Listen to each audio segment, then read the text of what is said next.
Danielle Colby wasn't supposed to be a TV star. When American Pickers debuted in 2010, she wasn't in the van. She was the woman holding down the fort in LeClaire, Iowa, running antique archaeology while Mike Wolfe and Frank Fritz hit the road. To fans, she was quirky, tatted, and full of fire. But to the team, she was the anchor, the glue. Mike and Frank had the cameras and the barn finds. Danielle had the phones, the shop, the leads, and a gut feeling that something special was brewing. She'd known them for years. Iowa kids obsessed with rusted treasure. Mike had the big dreams. Frank had the encyclopedic eye for value. Together they were a perfect storm. Danielle just kept it all spinning, and she loved it. They'd call from the road, bickering about who scored the better haul. Danielle would laugh, tease them, and get the shop ready for the next delivery of Dusty Americana. It felt like a family. A weird, wonderful, traveling circus kind of family, but even back then, there were cracks. Tiny ones. Frank would get quiet, Mike would push too hard, and Danielle, she noticed. She always noticed when American Pickers exploded, pulling in over 3 million viewers from day one. Everything changed. The phone rang non-stop. Fans swarmed the shop just to get a glimpse of Danielle. Suddenly, she wasn't just answering phones. She was signing autographs. Mike opened a second shop in Nashville. Frank stayed in Illinois, out of the spotlight, and Danielle, she balanced it all. Fans filming her burlesque shows while watching her little family stretch thin, under the weight of success. The charm of the early episodes, the backroad hunts, the silly arguments, the rusted dreams was slowly becoming manufactured. TV crews replaced spontaneity, schedules replaced passion, and money. Money complicated everything. By 2015, each episode cost $250,000 to produce. Mike wanted bigger finds. Frank just wanted to keep it real. Danielle stayed in the middle, Switzerland, but even neutral ground gets shaky when fault lines start to form. By 2017, Danielle knew something was wrong. Frank wasn't calling like he used to. When he did, his voice sounded thin, tired. She knew he was battling Crohn's disease. But it wasn't just that. He was missing shoots. Crew members whispered about how bad it was getting. Mike, meanwhile, was doubling down, opening shops, driving harder, pushing for perfection. Danielle stood in the eye of the storm, watching the two men she loved, her brothers in rust, drift further apart. One day, Frank called, angry, bitter.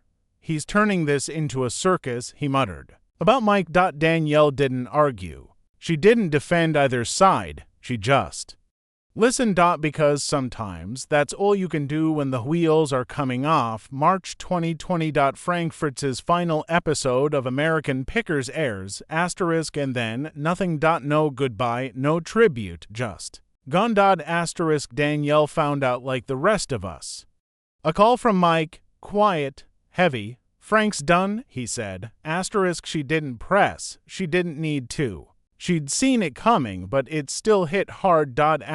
Frank had been there from the beginning. His grumbles, his grin, his offbeat passion for old fire extinguishers and gas station signs. Danielle kept her face to the public, smiling, posting vintage finds, dodging questions because she wasn't ready to talk, because she didn't have the whole story, and because, deep down, she was hurting too. When Frank finally spoke to the press, the wound split wide open. He hadn't talked to Mike in 2 years. Said Mike didn't even call after his back surgery. Claimed he was left behind. Fans went ballistic. Did Mike betray him? Was Danielle covering something up? Every tabloid wanted dirt. Every fawn had a theory. Danielle stayed silent. She wasn't ready to take sides. Not publicly, privately. She was watching a man she cared about spiral through illness, pain, addiction. Frank had been hospitalized 17 times in 2 years. Gone to rehab. Danielle didn't see a man who'd been discarded. She saw someone fighting. Demons no one else could touch. * Mike kept filming. New faces joined the show. But something was missing. Danielle knew what it was. Frank's soul. 2020 broke a lot of things. Danielle's shop.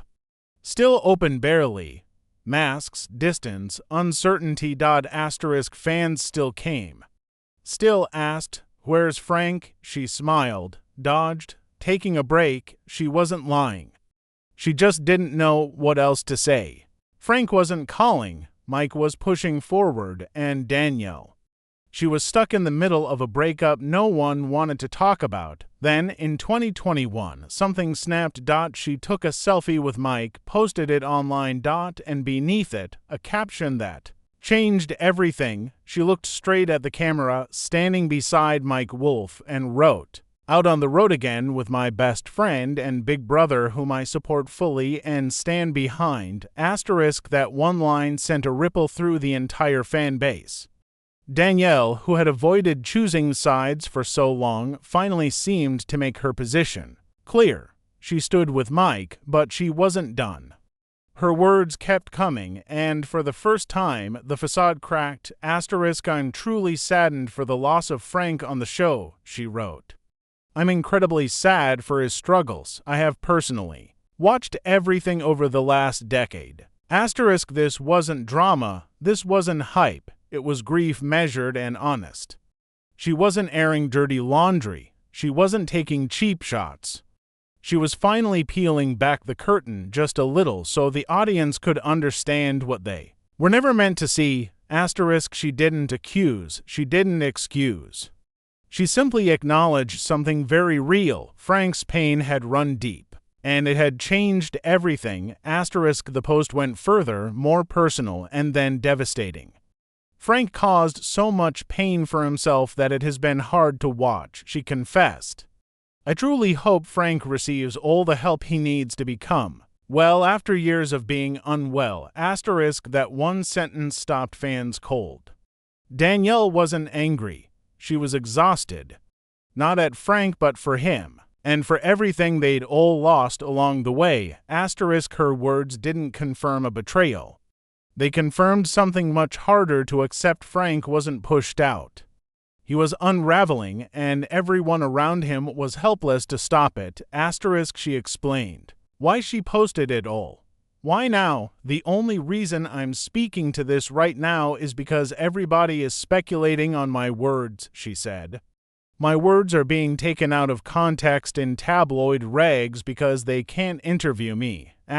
She was tired of seeing silence twisted into scandal. So she set the record straight. "I hope everybody gets well," she concluded. That's all she wanted, healing, not headlines. Some fans applauded her honesty. Others wanted more, wanted blame, wanted details. But Danielle didn't give it.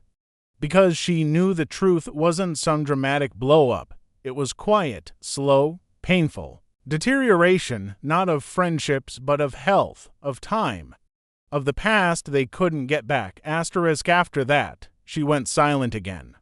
Not because she didn't care, but because she'd said enough. The shop stayed busy. Tourists still walked in wide-eyed, asking the same old questions. She'd smile, nod toward the register, and say, "Check my post," and that was it. Mike kept filming. He'd swing by the shop now and then, tired eyes, heavy shoulders, but still going, "We're still picking," he'd say, forcing a grin. Danielle would nod. She knew what it cost. Behind the scenes, whispers floated in from the crew. Frank wasn't doing great. More hospital stays, more complications. The man, who used to light up when he found a rusty toy truck, was fading, piece by piece. Danielle felt it. In her gut, like a chapter of her life was slowly burning out. Then came the blow they were all dreading. In July 2022, Frank suffered a stroke, not a scare. A full-blown, terrifying, life-changing event. Danielle didn't hear it from Frank. She heard it from a friend on the crew. And then she heard what Mike did. He dropped everything, packed a bag, and went straight to Frank. He didn't post about it. Didn't brag, but Danielle heard it all. He sat by Frank's hospital bed for days. Brought him little mementos, old photos from their first road trips. A bottle cap from a find they'd once argued over, * he was there, * and Danielle knew then whatever. Bitterness fans imagined, whatever feud tabloids tried to spin wasn't real, * Mike had always cared. He just didn't know how to show it the way Frank needed. Frank didn't bounce back quickly. The stroke had left scars, and he was never quite the same again. * Danielle didn't visit. Not because she didn't care, but because she knew Frank needed space.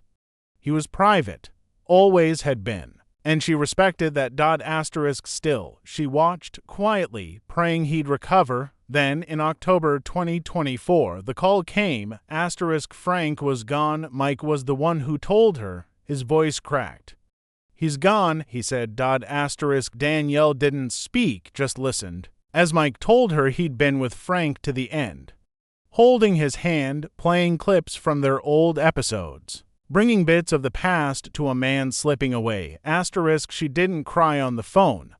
Not then. She waited until it was just her, sitting in the shop they'd built together, surrounded by the ghosts of laughter, road trips, and antique gold. * She didn't post anything right away. There was nothing to say. The silence said enough. * Mike didn't make a spectacle either, just a short note online. Rest in peace, my brother, it read. * But the internet doesn't rest. And soon, the rumors started again. * That Mike had abandoned Frank, that the show destroyed their friendship, that fame killed something beautiful. * Danielle shook her head. She'd seen too much to let that stand. So finally, months after Frank's death, she sat down. No fanfare. No marketing push, just a quiet interview. Just her, and this time she didn't hold back. * She looked into the camera and said it plainly. Frank's body gave out. I watched it happen, over years.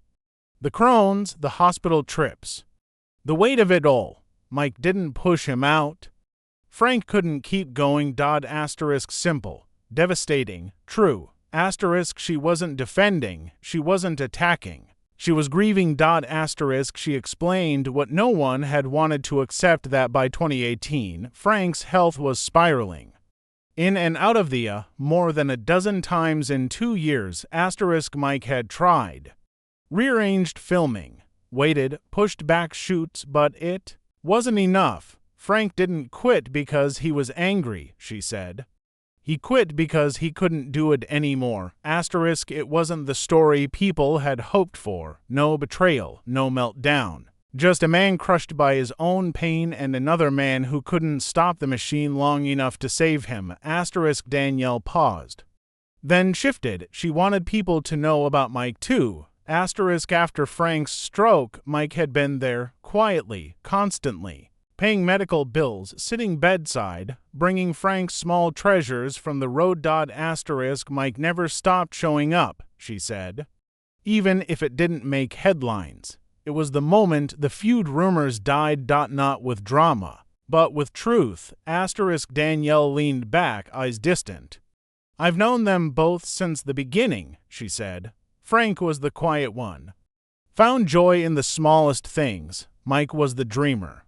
Always chasing the next big story, together. They had made something unforgettable. * Fame complicated it. Pressures cracked it. But it wasn't hate that split them. It was time and life.